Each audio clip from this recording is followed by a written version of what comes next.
Welcome to Timeless Wisdom with Dennis Prager. Hear thousands of hours of Dennis's lectures, courses, and classic radio programs. And to purchase Dennis Prager's Rational Bibles, go to DennisPrager.com.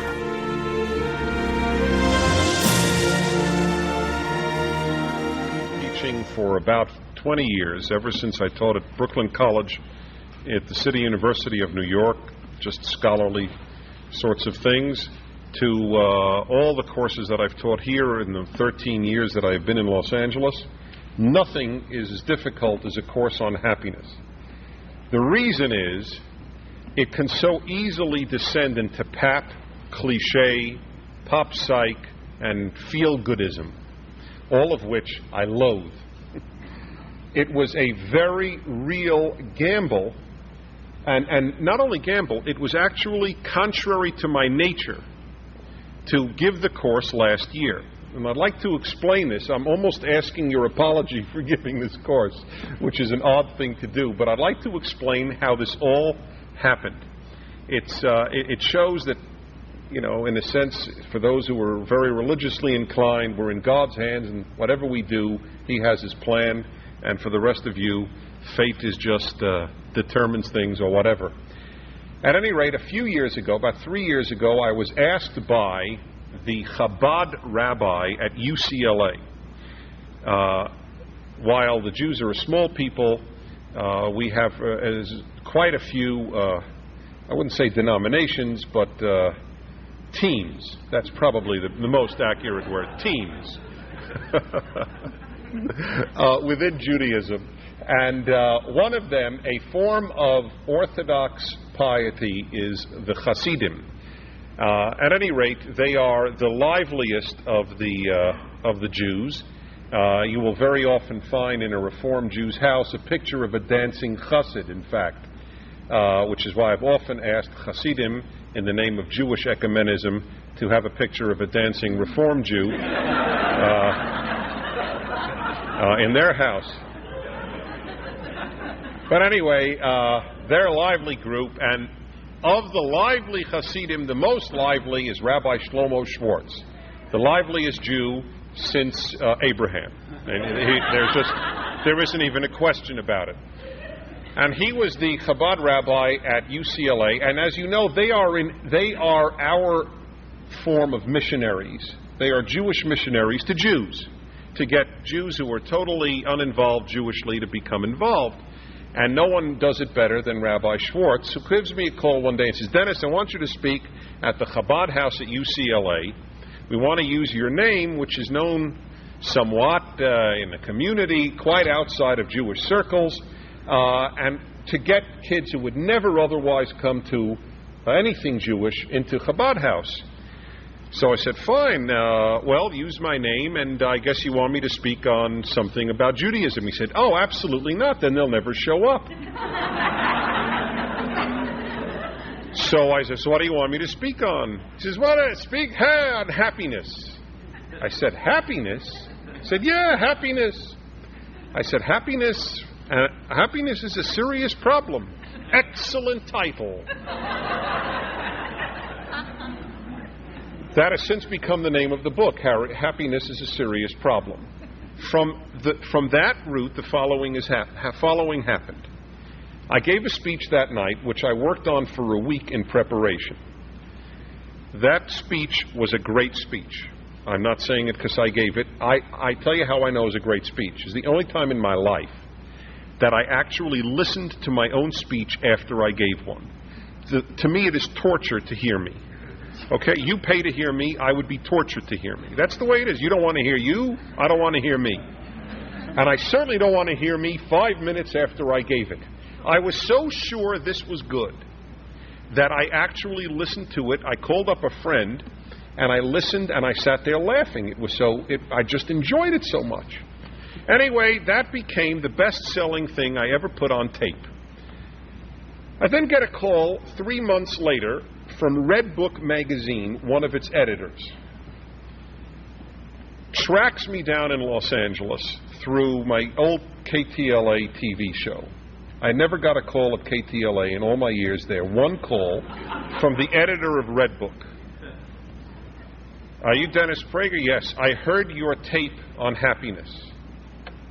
How'd you hear my tape on happiness? Oh, I heard it on the radio here in New York. You heard my tape on happiness on the radio in New York? What station? He said, oh, I'm not Jewish, but I was tuning the dial, and I heard you one day coming home from work on a Jewish station. Needless to say, that Jewish station, with the ultimate chutzpah, not to mention absolute criminality, one day said they had no show. They stuck in my tape, and I was the show. Thank God for these crooks. They at least announced, they didn't at least say, aren't we terrific here at W whatever? They said, that was done by Dennis Prager in Los Angeles. So she tracked me down. You must write an article on happiness for Redbook. This is all because Rabbi Shlomo Schwartz wanted to get kids who would never show up to a Jewish lecture. I write an article, Redbook publishes it last year. Reader's Digest reads the article in Redbook. We like this article. It's really good stuff. They publish it in 52 different editions. I now have Happiness is a Serious Problem in Finnish. In case any of you have Finnish blood, I can get you the Finnish version of it. I'm not done. After that, I get a call. We get in touch with Random House. Want to buy a book on the subject. Random House is going to publish a book. UJ has the course. Apparently, it wasn't Pat. Apparently, a lifetime of my own struggles in this arena and not allowing cliches to filter through has been helpful. And so I'm very touched that you're here. I hope this will help. Last year I said, because it was truly a stab in the dark, I didn't know if I had more than one lecture in me to give on this subject. I said, look, we're going to have these sessions on happiness, but I don't expect you to be one whit happier when you leave. I now will say this. The purpose of the course is not to make you happier, but if you don't leave less unhappy, I will be surprised. I am putting myself on the line in that regard. I have more confidence in the ideas that I will be offering to you in the course of these 8 sessions, and if you choose part 2, and you may want to choose part 2 since it'll have the solutions. Hey, I ain't stupid. I got to feed a family.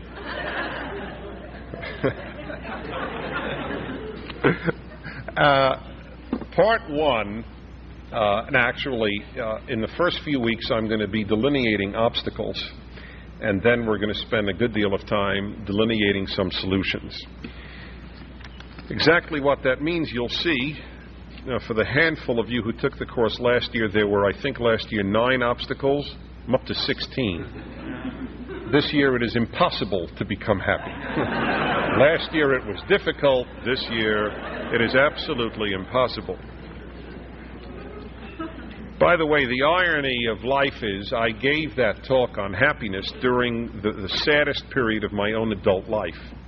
So maybe that was part of the reason that it was so fortuitous for me. And because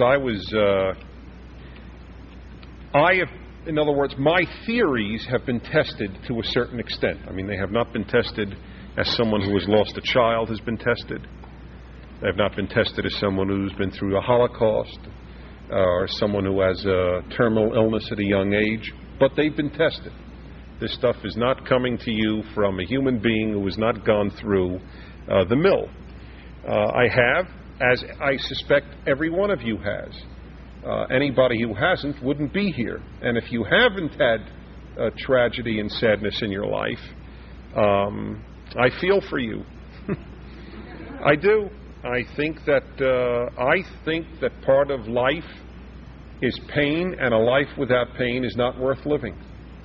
And that is part of the reason that I have been capable of being pretty happy in my life. Frankly, though, or oddly, I should say, the only thing that I won't do is define happiness. I can't. However, very much like the Supreme Court said about obscenity, we will say about happiness. We can't define it, but we know it when we see it. And I would say that in effect. I mean, you know at moments when you're happy or not. But I will give you a preface now of 3 or 4 points that will help put this in perspective, what we will be doing in these next 8 sessions. And by the way, unlike Class 1, which is far more of a class as such, there's a body of material that must be covered.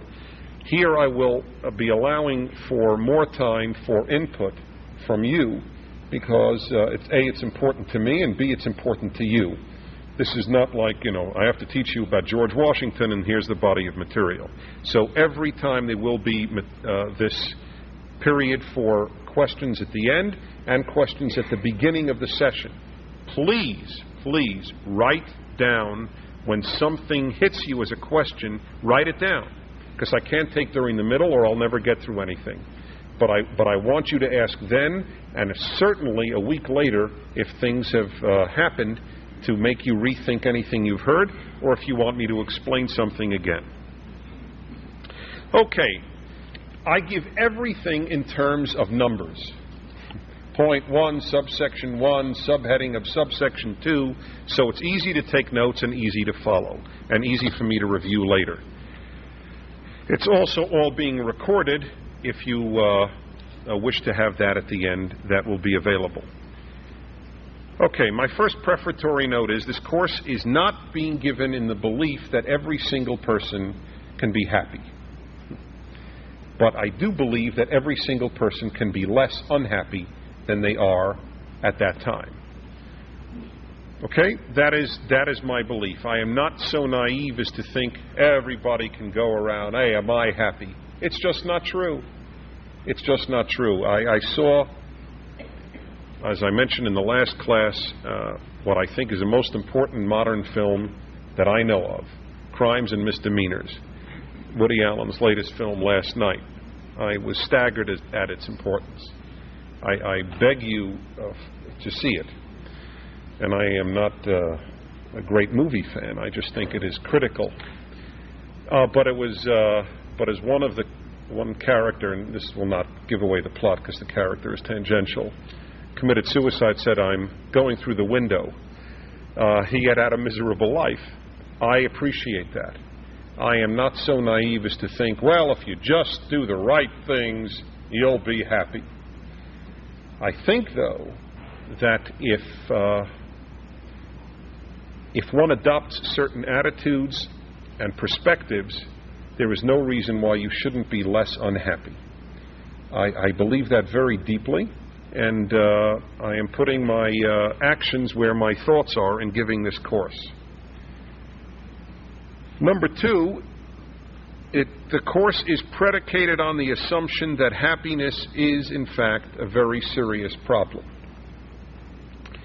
It is therefore worth, as all serious problems are, painstaking work at its achievement and painstaking analysis. With all the lightness that there may be about it, it's a very serious issue, which is why it's a good title. It is a serious problem, and it's very often dealt with cavalierly. And just as you would not think you could attain wisdom if you took a course on wisdom, don't think one can attain happiness by taking a course on happiness. It's a lifelong work. And by the way, I just want to add, it may not be worth devoting a life to being happy. In fact, one of my arguments later on is in fact that a life spent pursuing happiness is ruined.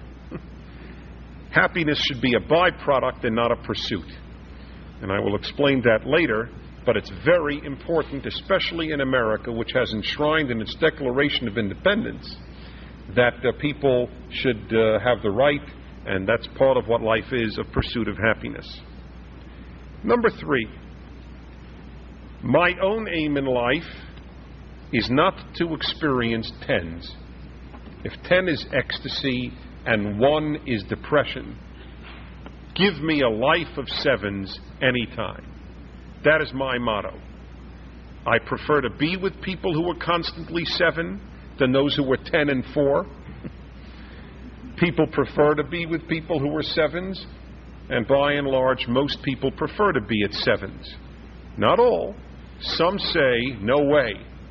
I'm here once, I'll take those 1s, you just give me some 10s. Except when they're at the 1s, you ask them at that time. They usually say that when they have a 10. I don't think it's a good idea. I don't think that that's the aim, to be in permanent ecstasy or even fleeting ecstasy. And an interesting article was sent to me by, of all places, one of the most prestigious magazines of the sciences in America, Science Magazine. And it was in the August issue of '89. They have been doing a study of happiness. Now, I, for one, am not a big fan of studies. Most of the time you can prove whatever you want in a study, especially when it's about things that are related to feelings. But it's very interesting that they write the following. What happiness does boil down to is the frequency of positive emotions and infrequency of negative emotions, which sounds like a tautology. I mean, it doesn't tell you much, does it? I love these college studies. It's probably financed at a few $100,000. What it really boils down to is if you are more happy than unhappy, you're happy. Thank you. I appreciate it. That is helpful. What they really mean to say, I mean, because that doesn't help you in the least, does it? Well, what they really did mean to say is frequency. In other words, what is the general trend? Not do you have ecstatic moments. And I find that in my own life to have been very helpful. That is why I don't take good news with ecstatically and don't take bad news as if it's the end of the world. It has been very helpful. And I lose out a day of ecstasy that another would have. I remember when I was given the advance on this book, to be very open and candid with you. It was a big deal. And I felt very good for 5 minutes and then went back to work. I celebrated by giving my entire staff frozen yogurt. That is which they still haven't gotten. I offered them frozen yogurt. They still actually haven't gotten it. Kay is on my staff, she could tell you. But it is, that was it. And that's, I like that. It's very good. I'm pleased, but I wasn't dependent upon it. And anyway, I'm jumping the gun. The point is to establish 7s for those of you who love 10s.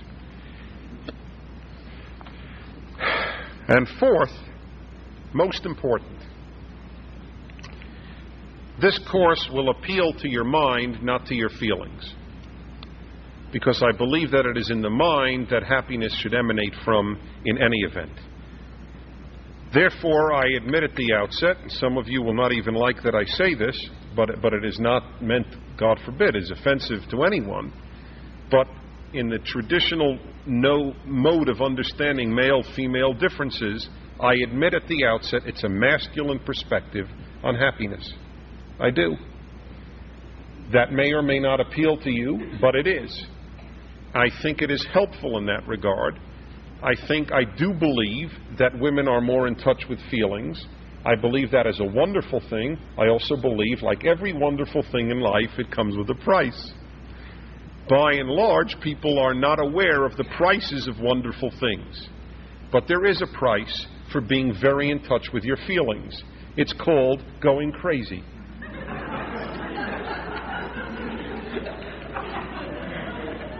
The reason you go crazy when you are very in touch with your feelings at all times is because your feelings change much more frequently than the weather does. Therefore, I have to appeal to your brains only on the subject of happiness, because if it remains solely a thing of feelings, we should not have a course. We should just all feel happy. Let's all massage each other. Please turn to your neighbor, especially if you don't know the neighbor, and massage that neighbor. It is not, of course, feelings are a factor, but we have the capability, and that's one of the major distinctions between us and animals, of saying, feeling, get thee out of here. Cows don't say that. Cows feel good, cows feel bad. They're very in touch with their feelings. They live by them. The human being should be capable of saying, I feel bad, but I'm happy. That is what you should be able to leave this course saying.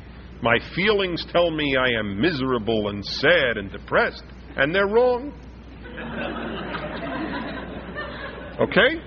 That's pretty radical sounding. I don't for a minute believe in the denial of feelings. No way, I really don't. You should be in touch with your feelings, you just shouldn't let them rule you. That's the difference. Okay? That's the middle road position. Some, in order to avoid feelings causing them depression, deny them. That's not good, because the feelings don't go away. They'll just express themselves another way. 10 years from now, 20 years from now, or 10 minutes from now. So that's not the suggestion. Tired of giving away all your rental profits to a property manager? You don't have to. Over 800,000 landlords use TurboTenant to find and manage tenants. Keep your 10% and sign up for free at turbotenant.com. Tired of giving away all your rental profits to a property manager? You don't have to. Over 800,000 landlords use TurboTenant to find and manage tenants. Keep your 10% and sign up for free at turbotenant.com. And finally, did I say that was the final one? No, this is the final one. That's the one thing I often do. My final points are never final. This final point is final. It's the second to final. Happiness is a battle with yourself. That will be the ongoing theme of this course. Happiness is not only a serious problem, happiness is painful. The process is painful because it involves a daily battle with oneself. The sooner an individual learns that, the better the individual's chances for any degree of happiness in life, for successfully navigating the course of life. We don't teach children that. We teach children a lot of things, but not how to deal with themselves, how to deal with teachers and with siblings and with peers and with parents. By the way, in this regard, our society does that with adults too. It constantly tells people how to deal with strangers, how to deal with co-workers, how to deal with spouses, how to deal with children, how to deal with the government, how to deal with society, and not how to deal with yourself. It is a very non-introspective society, despite all of our psychology. That's the irony. And therefore it blames vast amounts of problems on outsiders, when in fact the enemy in the proverbial, peanuts or pogo? We have seen the enemy and he is us. That's exactly the problem, and that is what is the ongoing theme of this course. That is a battle, and I mean a battle with yourself. And you have a different battle from me. Not all of our battles are the same. I don't know your demons. I know you've got demons, but I don't know what they are. And you don't know what mine are. For one, the battle is with alcohol. For another, it's with sex. For another, it's with money and gambling. For another, it's with attitudes towards children. For another, it's an uncontrollable temper. I mean, it's endless, just endless. But everybody's got it, and that's where the battles are. Some have more battles than others, but everybody has a battle. And there are battles that we all have in addition to the ones that are unique to us. So, that is very important. That is the ongoing theme of this course. It is a battle with yourself. That is why it's the opposite. That's the one way I can validate my even standing up here and taking your time. It is the opposite of this will make you feel good.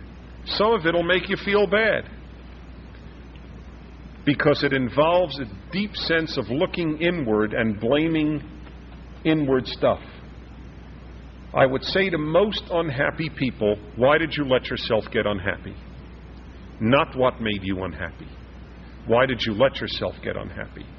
That would be my response, not to all, but to the vast majority of people, especially in this free and affluent society. My God, if most Americans are unhappy, what should we say to the people of Ethiopia? They should all be committing suicide.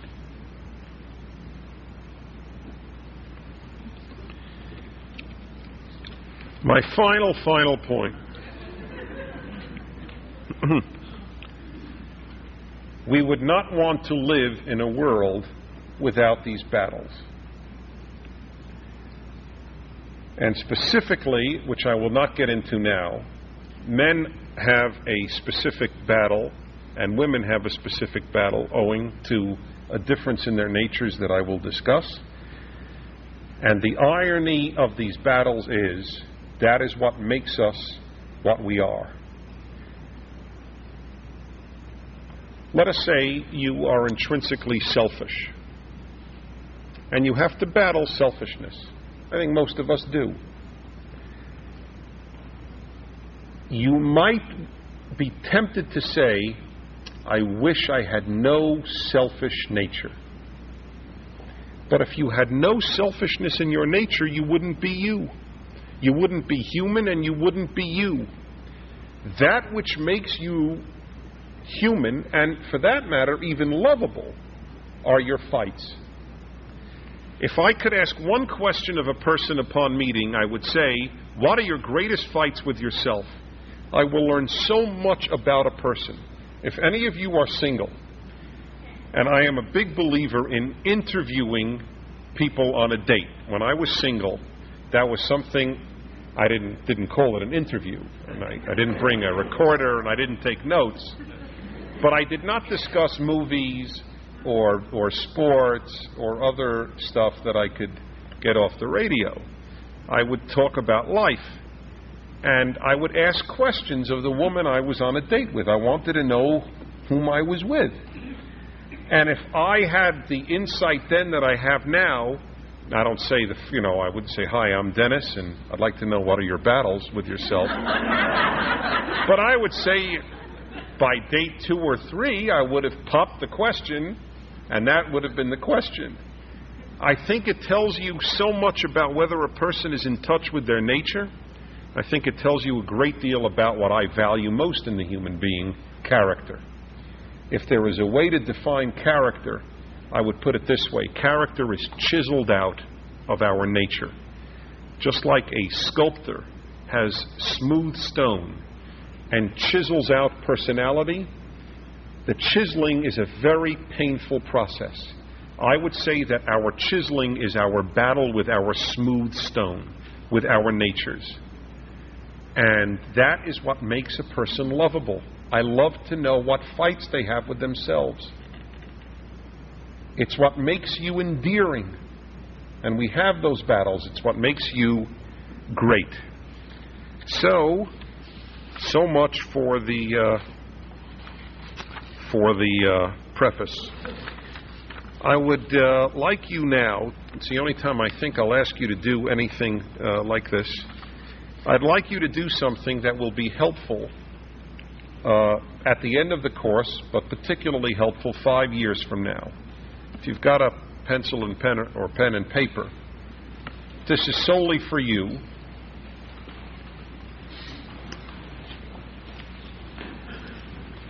I would like you to think, think for a moment and then write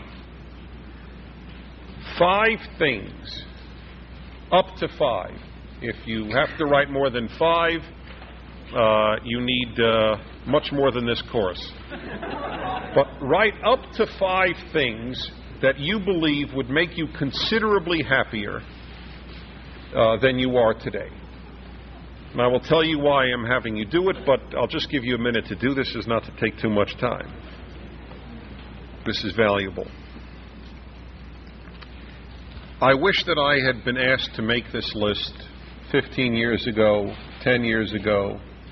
I think that the vast majority of us would find that exactly what we wrote takes place and didn't help at all. The reason that I think that is of great value, first of all, it's of great value because, let's say it does happen, you'll then be able to examine whether or not those things really work. My suspicion is, in the vast majority of cases, it doesn't work. That looking for something outside to make you happy. Take, for example, I'll give you a few of the proverbial ones. Let's say you're sick. You would obviously write down to be healthy. I submit to you that if you became healthy, a year later you'd have a new list. And what's my proof? My proof is that healthy people are not happy. If health should make you happy, how come all the healthy people are writing down another list? Or how about this one? You're not married, a husband or a wife. That'll make me happy. So ask everybody who has a husband or a wife. How come it didn't work? Whatever you would be listing, unless it's something unique and it's really true, you've truly isolated one or two things, and there's just no question if that came about, you'd be happy. I would love, for example, it is one of the few things I can't believe with all the books that are published and all the television documentaries, nobody has done one, and maybe they have and you can tell me about it.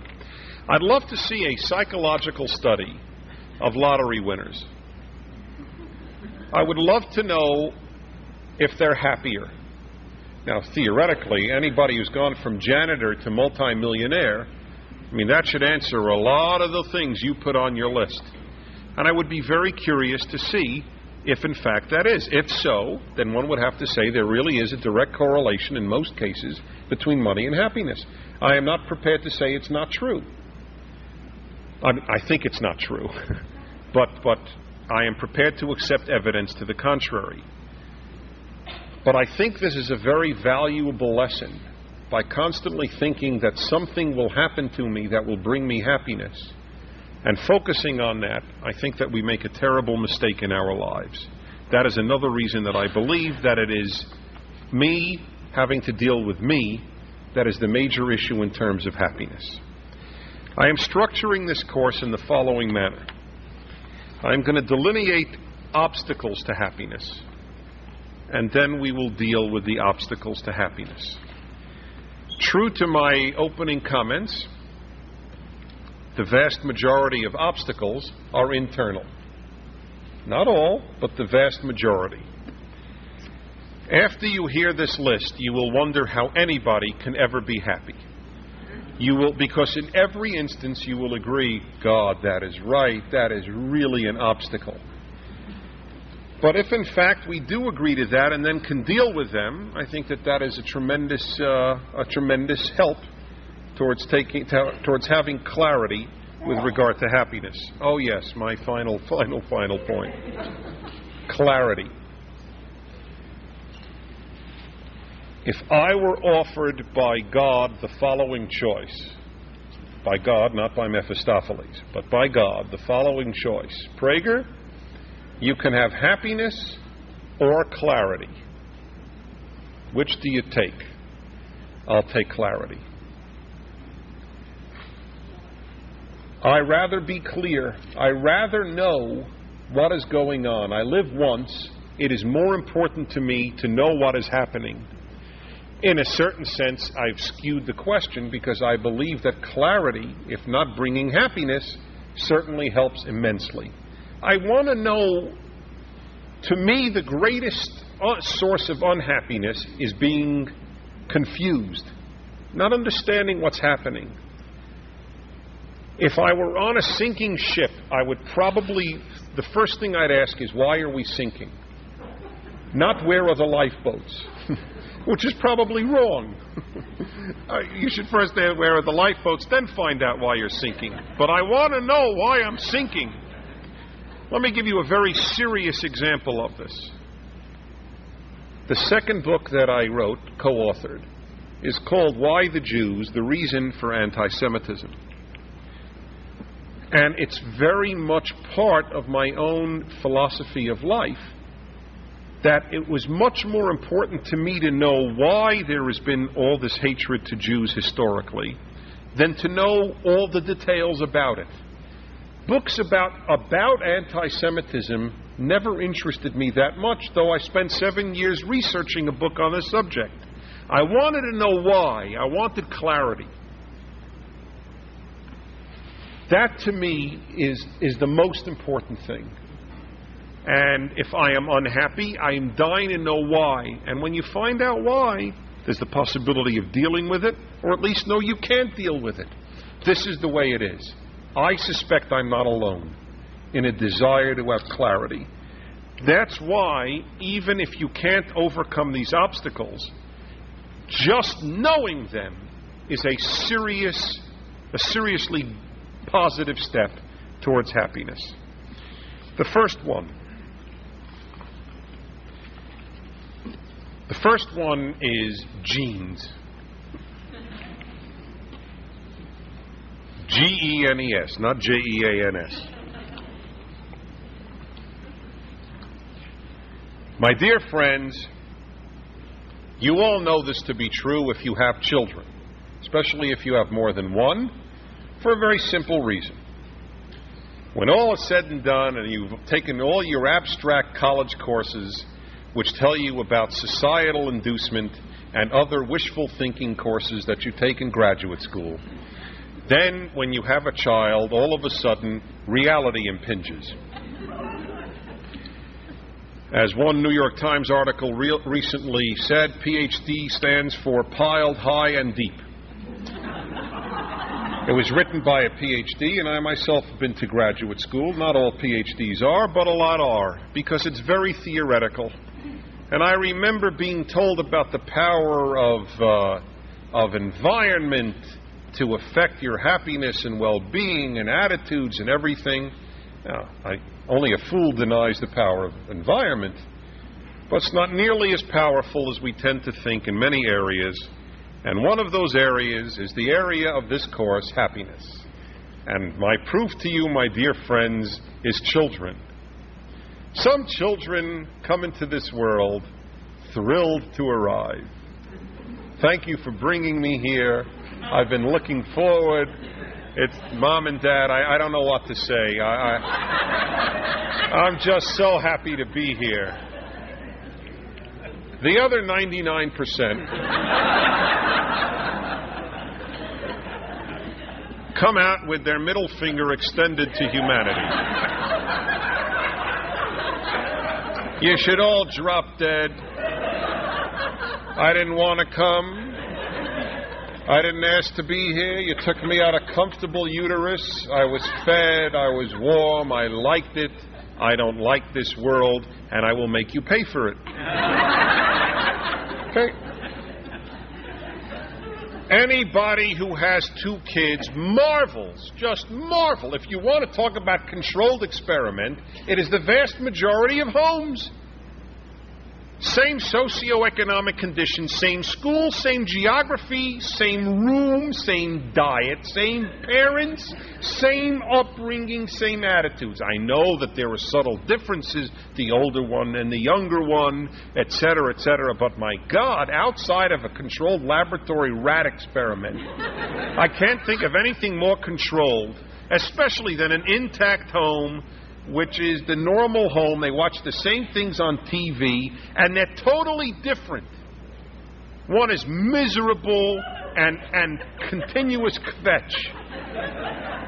Kvetch is Yiddish for chronic complaining. There is no English word for chronic complaining. There's just a complainer, but that is not the same.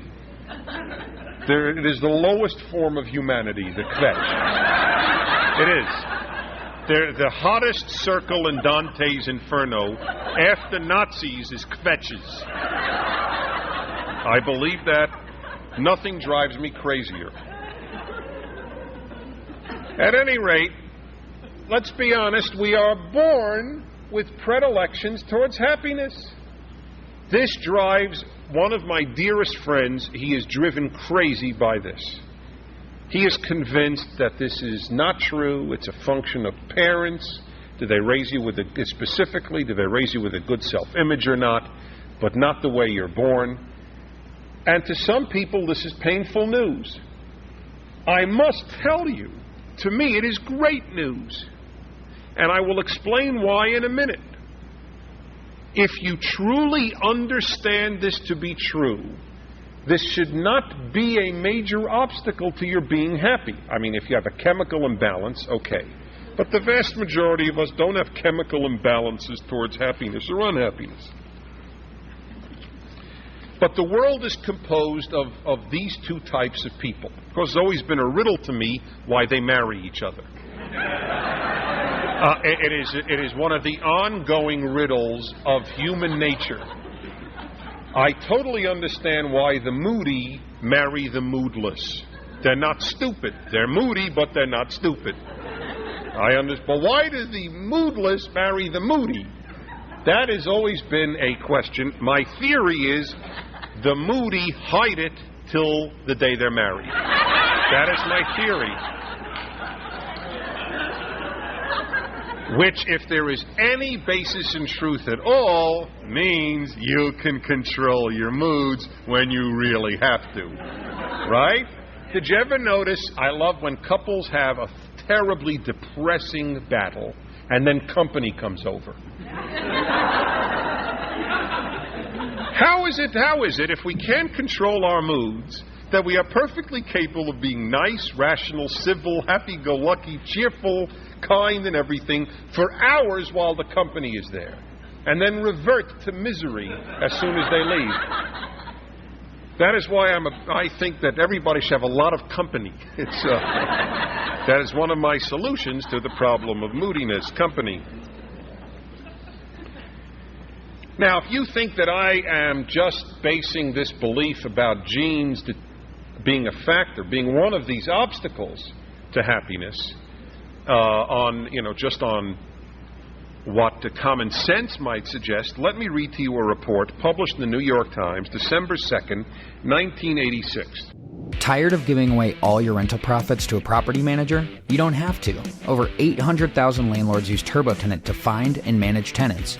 Keep your 10% and sign up for free at turbotenant.com. Still managing your rental business like a side hustle? Stop risking your cash flow. Over 800,000 landlords use TurboTenant to streamline their rental operations for free. From finding tenants you trust to collecting rent on time, we've got you covered at turbotenant.com. It was published under the title, Major Personality Study Finds That Traits Are Mostly Inherited. This was in the science section of the New York Times. Let me read it to you. The genetic makeup of a child is a stronger influence on a child than child rearing, according to the first study to examine identical twins reared in different families. Isn't that amazing? That is why, by the way, I have a word for parents in this regard. This might be very helpful to you. Parents do a very backward sort of thing. They generally very, very much try to make sure their kids are happy and tend to leave their values to others. It's backwards because the thing parents can most affect is values and least affect is happiness. Your parents don't make you happy or unhappy. I'm not talking about abusive parents. Obviously, someone who has a child-abusing parent or an alcohol-abusing, these things can obviously be a factor, a major factor. But the majority of us do not have those types of parents. They're parents with big flaws because our parents, among other things, are people. But it is remarkable that parents don't realize this, and it should help liberate any of you who have unhappy children, whether they are 10, 20, or 30, or 40, not to take the blame. Even though your child's psychiatrist is agreeing with your child that you deserve the blame. No, that really is important. That really is important. And for those of you walking around, you're all adults, still thinking my parents made me miserable, when will you get out of that? It's time to leave that. Obviously, there are cases which are so exceptionally cruel and evil that I just have no comment to make, and all you do is get my empathy and sympathy and not any suggestions. But the majority of us are not in that category. Of course our parents made mistakes, probably big mistakes. And I'm a parent now, and I'm probably making big mistakes. But I cannot make my child happy. I can try to avoid obvious errors. I don't molest a child. I mean, I give love. I mean, there are certain basics. But it is not in our power to make our children happy. The study goes on to explain and delineate which traits are more inherited than others. These traits include virtually everything we associate with human personality. Incidentally, the one thing that seemed to be independent was values. That's the interesting thing. The one thing where society, parents, schools can have deep impact is values. The earlier the better, but not happiness. Okay? Very important thing. Why is this important? Well, let me give you an example from my podiatrist. I went to a foot doctor for the first time last year. The moment he looked at my foot, he looked up at me and said, "Mr. Prager, you were never good at track, were you?" Which was an understatement. I came in last in all races, and I had the longest legs, so it was particularly embarrassing. I ran my heart out and never moved fast. Had I known as a kid that it was my feet, it would have been a nice thing to have known. I would use that example with regard to happiness and genetic predisposition. If you know that you or your spouse or your kid is just predisposed to being moody, quiet, introverted, unhappy, sure, you can work on the person and work on yourself. But isn't it good to know that? Isn't it a massive relief to understand that it really may not be life? It just may be my genetic makeup? You say, no, that's terribly depressing. But why? I rather believe that I can't run because of my foot than because I'm lazy, or because people have worked on me to think I'm slow, or because of psychological reasons. It's good to know. When I come to answering these obstacles, I will delineate that much further. But I'm only delineating right now the obstacles, not the solutions. The first one is genetic predisposition to unhappiness. You may be that way, your spouse may be that way, you may have a kid that way. Okay? Very helpful to know. But why? I mean, the answer to that is when I answer the obstacles. Number 2.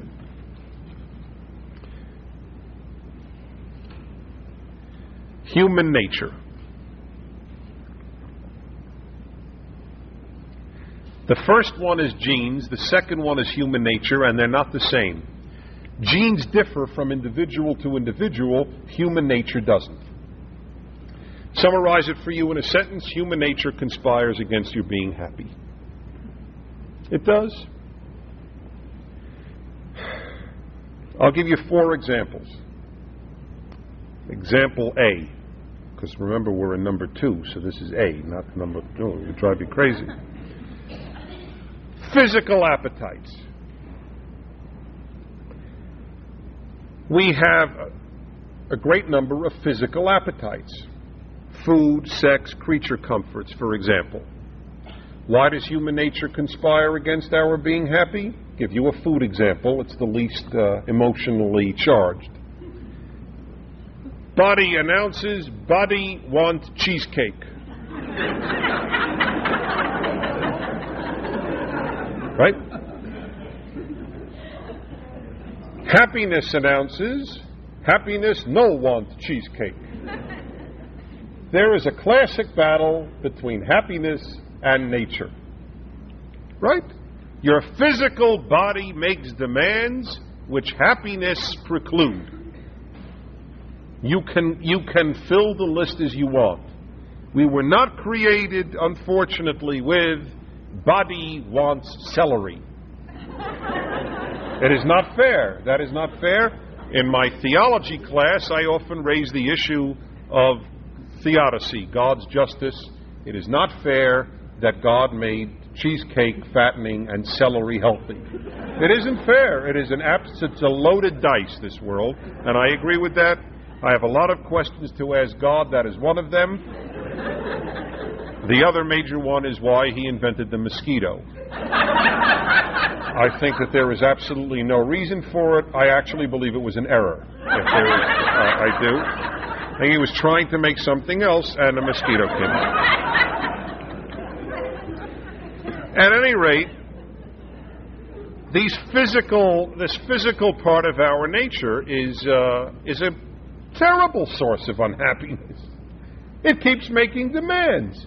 What is America worried about today? A country that is going crazy on drugs. You take a drug, then the body demands more. Does happiness demand more? No, happiness demands stuff. But the conflict between the brain and happiness, remember, feelings are everywhere but the brain. They're in the heart, they're in the genitals, they're in the stomach. Feelings are located everywhere but the brain. It's a battle, it's a fight between feelings and brain. Brain knows what makes happy. Brain knows if I have that affair, oh God, am I in for a miserable life. But much else says, have the affair. Have the affair. You live once. He's sexy. She's gorgeous. By the way, in this regard, this is one of the reasons that I'm so grateful for my religious upbringing. My religious Jewish upbringing. When I went to yeshiva, which is Talmudic Academy in English, if that is any help to anybody, till I was 18. And from a very early age, like 5, I learned that there is a constant battle in us between the Yetzer HaTov and the Yetzer Hara. The will to do good and the will to do bad. I didn't understand great profundity of this, but I knew at 5 that there's a battle going on in Dennis. What a good thing to know. That daily life is a battle. I was lucky in being taught that. People are not taught that enough today, especially in secular society, which really announces, do what you want. Do your own thing. Man, you do your own thing, you'll have a miserable life. It's a war. It is a war. So the example A is just physical appetites. Let me tell you, just between genes and physical appetites alone, you could be an utterly miserable human being. The fact that I have 15 more obstacles gives you an idea. You will leave this course thinking it is amazing that any one of the 5 billion people in this world is happy. B, psychological wants or appetites. Not only does our body crave and demand, so does our psyche. For example, love. We want love so much. And I don't only mean love in terms of the opposite sex. I mean love, you want your mother's love, you want your father's love, you want your spouse's love, you want your child's love. Some people want crowds' love. What animates actors and actresses, most of whom get almost nothing to live on, is love from an audience. People want love. And by the way, it's important. When I say that this is a battle for happiness with all these things shouldn't be negated. I am opposed to someone who says, I will never eat cheesecake. Any of you who've heard me on the radio, which I take as most of you, know that I am very skeptical of the passion, of the dominance of the health factor in so many people's thinking. I mean, I would trade in 10 years of my life to have a normal diet rather than live 10 more years on seaweed. Okay? I have every day of the week half a piece of cake. And it probably shows a little. And you know what? I'm perfectly prepared to live with it. Svelte I never was. Svelte I'll never be. Which is one of the reasons it's great to have a radio show. Not a big factor. Okay, if I go over a certain weight, I'll stop it. But I have figured out how to eat wherein I can have a half a piece of cake a day, and with an X amount of racquetball, they're neutralized. But if you told me, Prager, you can have no cake whatsoever, I would be unhappy. It would cause me, I wouldn't be unhappy, it would cause me unhappiness. It would. I admit it. You have to know yourself. When I say there's a battle here, I don't mean that the enemy has to be obliterated. That's very important. I argue for a moderation in all of these things, and it is much harder to be moderate than ascetic. It's much easier to say no cake than half a piece and stop. For most people. Most people will have a box of donuts or nothing. Okay? Thank God I don't relate to that. Thank God. Back to the psychological wants. We want all this love. This is an obstacle to happiness, because what if you don't get it? What if you get, here's the best, I said mothers, fathers, spouses, childs. What if you get love from your mother, your spouse, and your child, but not your father? You run a 3 out of, you're batting 750, folks. That is heavy duty, 750. You will still end up at a shrink. To talk about your father? Do you understand? That's what I mean by life conspiring to make us miserable. How many people could say, my mother loved me, my spouse loves me, my children love me? That is, anybody who says that, God, you'll get envy from people. But you will remember only one thing: your father didn't. The ability of the psyche to only remember what is missing is genius. It is the human genius to focus on the one tile that is missing. It is. If there were in this room one light out, you'd have all seen it. If there is one tile on a ceiling out, that's what you remember. The ceiling was miserable. That is how we think. It's okay for ceilings. It's terrible for the psyche. But that's how we're made. You don't walk around thinking, oh, am I lucky for my spouse's love, children's love, and mother's love. You think, my father, he never hugged me. That's human nature. That's psychological want. Then, of course, there's romance and security as well. Love is not enough. Your spouse loves you, but it's platonic love. You don't want platonic love from your spouse. You want romantic love from your spouse. So we have a lot of wants, and I'm only at B under human nature. C, emotional wants. Emotional wants in particular consist of what others have. It's the grass is greener syndrome. We want what others have. In addition, what I would characterize, what's the difference between emotional and psychological wants? It's a fair question. Psychological wants I hold to be built into the human being. I think human beings in Sri Lanka, Brooklyn, and Dahomey want love from their parents, their children, and their spouse. But emotional wants, I believe, are more induced by the society in which you live. When I was in New Guinea, everybody wanted pigs. Pigs was the big thing. In fact, people walked pigs on leashes in New Guinea. And the richer men had pig bones across as a necklace. the great majority of you in this room do not wish pig bones on your necklace. Okay? So it's an emotional, this gentleman does, but with that exception, most of you, actually, I saw you in New Guinea, if I recall. That's right. You had a bone through your nose, that's right. In our society, the following would be big ones.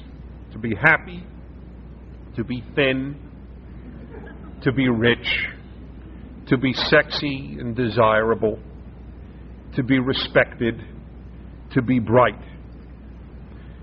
And of course, the beauty of it is, if you are thin, rich, sexy and desirable, and respected, but don't think you're bright, that's all you'll think about.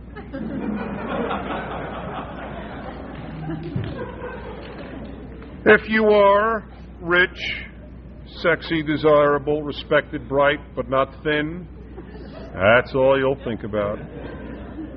As one man who was bald once said to me, and I wish I remembered who he was, I would cite him in my book. He said, "You know, Dennis, whenever I walk into a room, all I see is hair."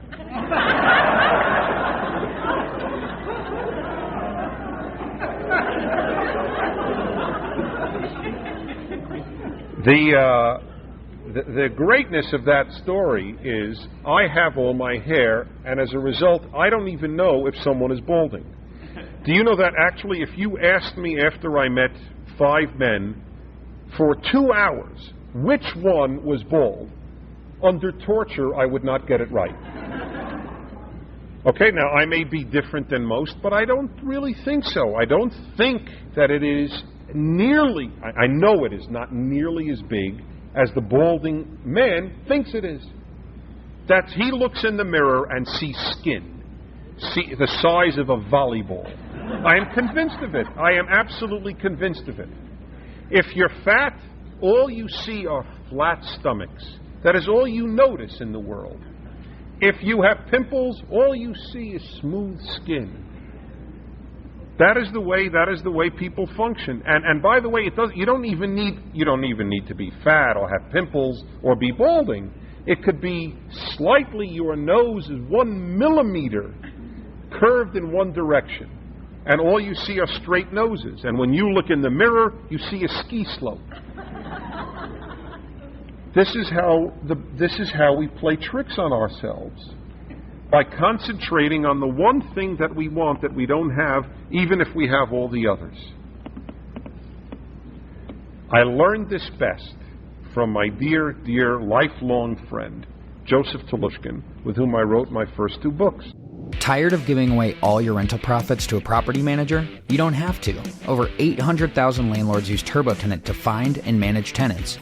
Keep your 10% and sign up for free at turbotenant.com. Still managing your rental business like a side hustle? Stop risking your cash flow. Over 800,000 landlords use TurboTenant to streamline their rental operations for free. From finding tenants you trust to collecting rent on time, we've got you covered at turbotenant.com.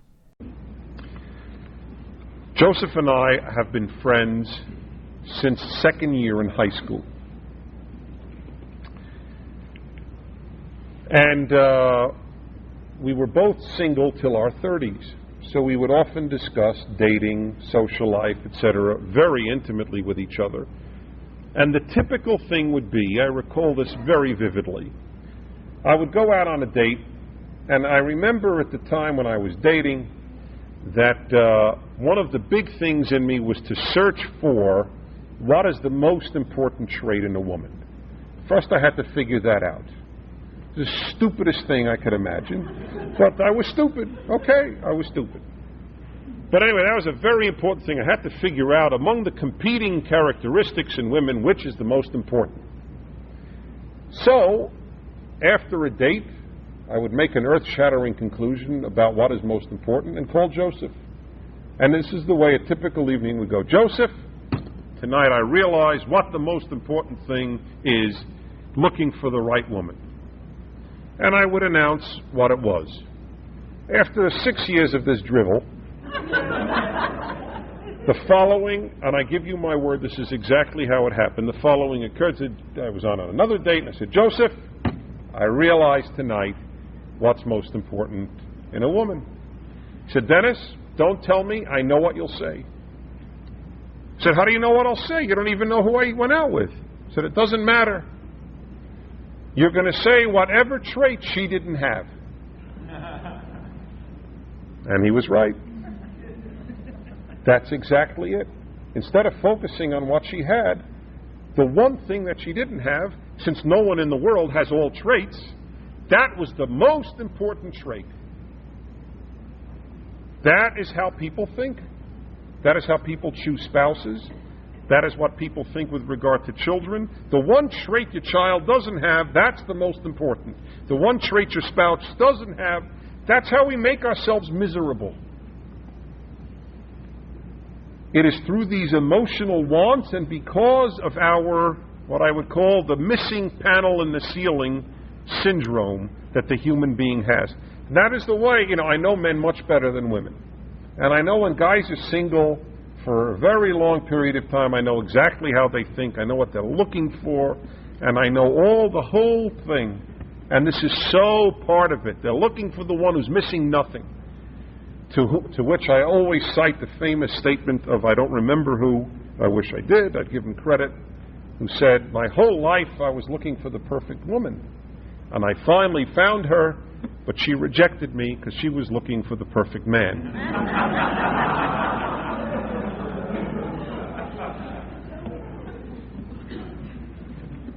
Now, to make everything even worse, and this is a very key element here, and with this I will conclude and open up for discussion. We are human nature. This is D under human nature. Human nature is insatiable. It can never be satisfied. You must understand that. I'll put it first in physical terms, and then you will see it in other areas.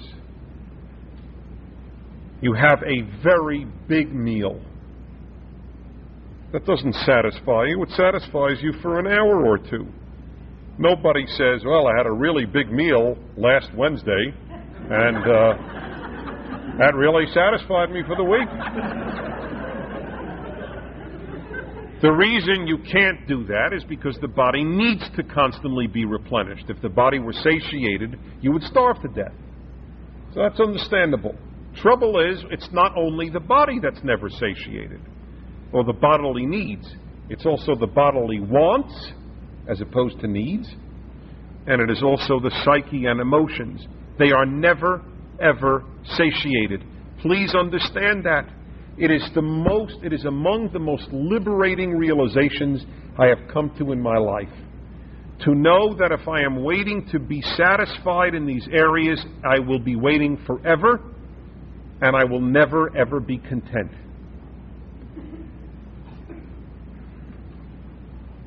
Give you an example in terms of income. Many surveys have been done asking middle-class Americans, not poor Americans, what income would make you happy? Everybody answered 30% or so more than they were then earning. That's why I had you make the list of 5 things. You think if they got a 30% rise, they won't want a 30% rise then? I'm sure every one of you, if you think monetarily, would love to have... I don't want... You're all saying, I don't want to be a multimillionaire. 100,000 would make me happy. You get 100,000, it wouldn't last. We're never satiated. That's why I keep saying it's the brain. The brain has to announce, you are now satiated. That it has to make that announcement, because otherwise it will never happen. The area where this is most dramatic is with regard to men and women. And since I have your goodwill, I can risk alienating some of you in this regard. In every area of this course, everything will apply equally to men and women. And everything I've said thus far applies equally to men and women, except one area where I believe that it is so helpful for men and women to understand their differences, and it concerns insatiability. I've written this in the latest issue of my newsletter, and it'd be best for you to read it, but I will tell it to you briefly. When this is understood by each sex, I believe it is massively helpful in understanding oneself and in understanding the opposite sex, which always helps. Actually, I must tell you that people have told me on this particular issue that their marriages have been helped just hearing this idea. Okay? And there's somebody in second row who's nodding, so I'm very happy that, and now chuckling. I'm telling you that is, I'm only saying that as a preface because for some, this will be difficult to digest. So it's maybe good that I'll conclude with this. You'll have a week to fume and then challenge me, and I really want you to do so next week. Men and women have same insatiability with regard to cheesecake, with regard to love, with regard to the love of mother, father, and spouse, and want to both be respected and sexy, desirable, and bright, and all these other things.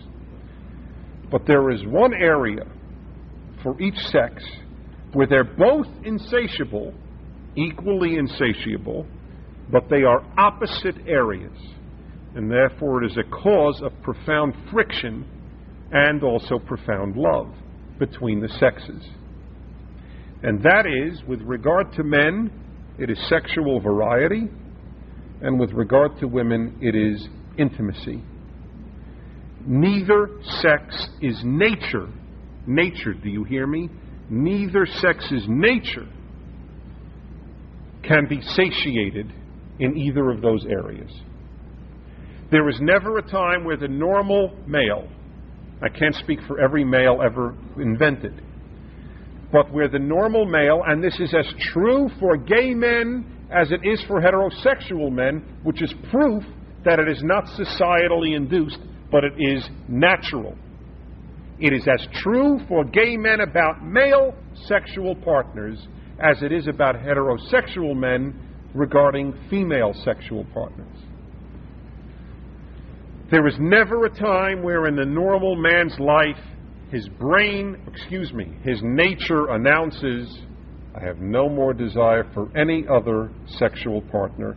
I am so satisfied with the one I have in love, I have no desire for any other.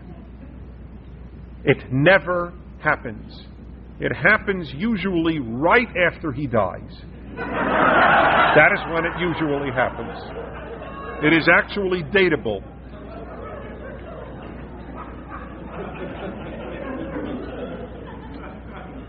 At the same time, the normal woman never has her nature announce, though I am so in love with my husband or my man, I have absolutely no desire for any more time with him.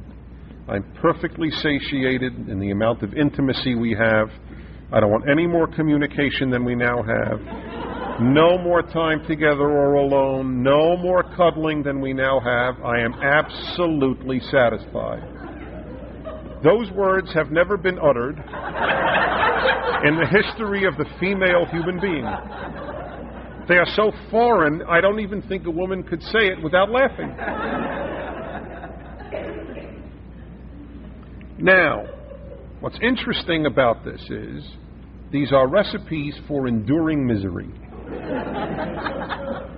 Even if we were genetically predisposed to being happy, this would ruin it. Even if none of these other obstacles existed, this alone would help make everybody miserable.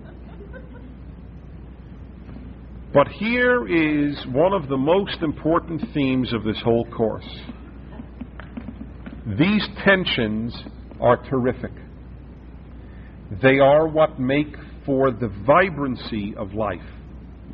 Because women, you would not want a man to have a different nature. He wouldn't be what makes him male and masculine to you. Men, you wouldn't want women who had a different nature. They wouldn't be feminine to you. Men would not want a woman to say, "Oh, it's perfectly sufficient, just give me a good book." Of course not. What we do want is the opposite sex to control their nature. And what we want is for our own selves. What we should want is for our own selves to control our nature. Men have to control themselves in this arena. End of issue. Or they bring misery upon themselves, upon their family, upon their wife, upon their whole life. And it is a daily battle. It is.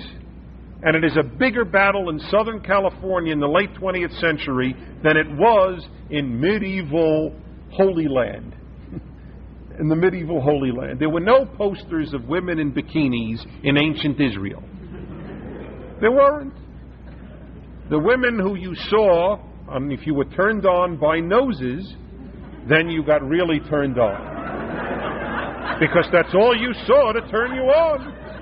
What a nose! Did you see that nose?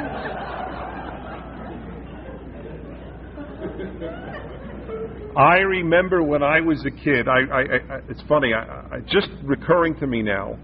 Did you ever hear in literature, for example, she had a well-turned ankle? I remember reading that as a kid and said, a well-turned ankle?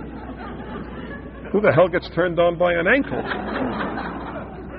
It was like a podiatrist's manual. A well-turned ankle. A well-turned ankle.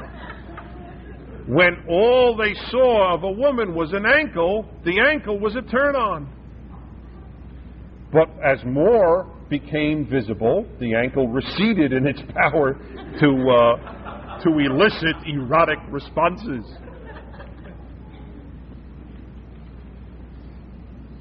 So a man has to control himself. And it's tough. And it's particularly tough, as I say, in the modern Western world, where the bombardments and availability not only of billboards but of real women is just so real. But just as women and men know that men have to control themselves in that arena, women must know that if they don't control themselves in their arena, they will drive themselves crazy. Because no matter how much intimacy, those of you who have a good relationship with your spouse, those of you women, for example, you take a 10-day trip with your husband away, and it's romantic, and you're together the whole time. He has no business calls, no distractions. You love it, and it's wonderful. You get back home, and it's like it never happened. And the man is sitting there wondering, why don't you remember what happened last week in the Bahamas? I didn't change. I still love you. I loved you then. But I have to go to work. I cannot only hug you in the Bahamas. We will lose our mortgage. They will claim our house. Which leads me to a conclusion that is very helpful. Desires have no memory. Only the brain does. That is why happiness must be so brain central. So too the man. Man is in love with his wife. She's terrific sexually, and she turns him on. She turns him on. And they had a great time together sexually. And the next day he is at the beach, and there's another woman in a bikini. You think he remembers how terrific that was? All he sees is the terrific woman in a bikini. He doesn't have a memory. His desires don't have a memory either. Theoretically, she should be able to say to him, what do you know what's the matter with you? We just spent the day in bed, and here you are gawking at this girl on the beach. Now, he shouldn't be gawking, especially not in front of her, because it's rude. But the point that I wish to make here is not rude or not rude. It's that desires have no memory. Man can't talk to his genitals. And a woman can't talk to her nature. What you have to do is simply talk to your brain. He has to be able to say, wait a minute, jerk. Hold on a minute. What are you doing? What are you doing? What are you gawking at? You had a terrific time with your wife. And by the way, he should remind himself that if he had a terrific time with the girl he's gawking at on the beach, what happens after the terrific time with the girl on the beach? It's my argument. I say it on the radio to guys who are considering having an affair. It doesn't work. My argument against having an affair is not primarily moral. Though obviously I'm big on values, it is absolutely pragmatic. It won't work for 24 hours. There's a new attractive woman at the office, and I don't know, he's got the 7-year itch, whatever, and he's really desirous of her, and so on. Okay, so I say to him, knowing men very well, okay, you'll go to bed with her. What happens the next day? You are back exactly where you were the day before, except now you've been unfaithful to your wife, and now you can ruin your life. Other than that, it was a great idea. It was an extremely pleasurable 2 hours. That's what you get for all of that. If God had created us in a manner where one affair a year would kill the urge for a year, I wouldn't have such a big argument. Once a year, then he's at peace with himself for a year, then I can only make a moral argument. But it doesn't work for 24 hours. The desires have no memories. The brain does. This area of insatiability is critical for us to recognize in ourselves. That is why a woman should be appreciative of the man who does remain monogamous and control himself. The man should be very, very grateful for the woman who is not smothering because she is fighting with herself. I've often contended that there must be something Freudian in the fact that smother is mother with an S. It's not spother. There's nowhere to go. Stop spothering me.